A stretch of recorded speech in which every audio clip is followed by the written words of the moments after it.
Salam, salam uşaqlar, necəsiniz? Canbaş, keyfi, əhval, ruhiyyət necədir? Bir də yazma düşdü meyxana, 87-ci ildə, 87-ci ildə, 2003-cü 80-dir, 2003-cü 80-dir. Qafiyə belə asıldı, belə deyirlər. Deyirəm, meyxana məclisidir, dörddür, tamamdır.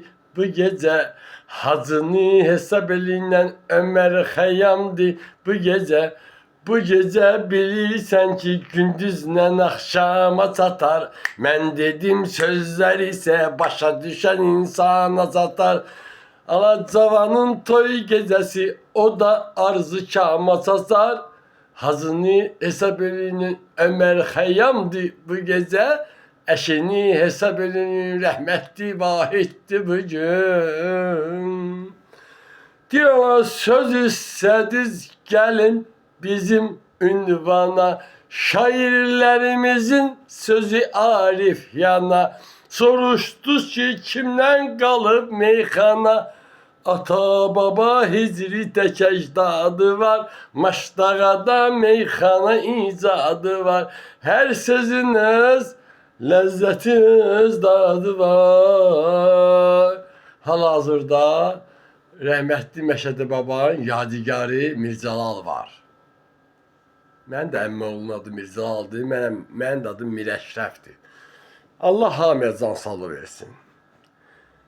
Həyat nədir? Deyir, həyat gözəldir.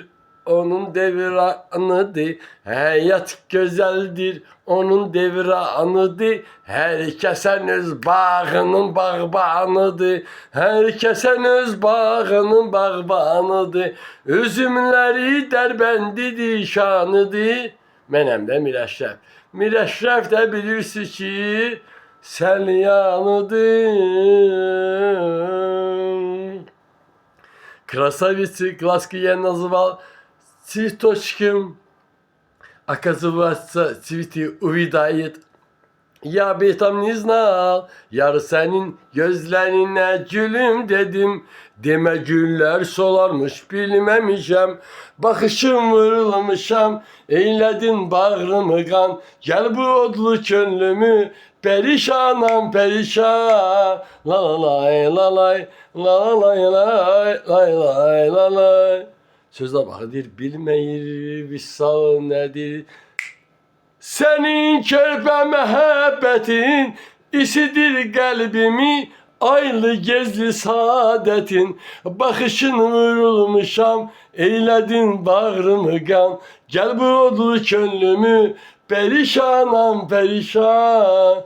Eğer to zebani farsida xeyli xob midani, ince biya be men herfi darem. La la la. Bu da belə uşaqlar. Mən o vaxtı deyirəm, oxusaydım, Məmməd Bağırın yanında olardım. Sözə baxın Məmməd Bağır. Dil falosuz fərmanınız Allah, sağ olun. İndi bu atıram YouTube'a, bilmirəm nə qədərdən baxacaq. Azərbaycandan saxıram. Хотите по-русски поговорю? По-русски тоже. А что? Я живу в городе Екатеринбург, раньше был Свердловский. Где-то я живу здесь 42 года, мне 57 лет, хотя не атлет и не скелет. По-русски скажу. Урал. Всю мою молодость украл, я отсюда много что брал, никогда в жизни не крал. Почему-то я ее единственную выбирал. Я говорю, девушка, ты с Урала? Она говорит, да. Я в ответ говорю, если да, от зарядки провода. Выглядишь как яркая звезда. Когда я сказал с Урала, ты задумалась, потом сказала да. Если да, под балконом серенада. Если нет, в душе торнадо. Может, надо. Может, не надо. Правда? Спасибо всем. Иногда хотя бы лайк поставьте. Хотя я не хочу просить. Сами знаете.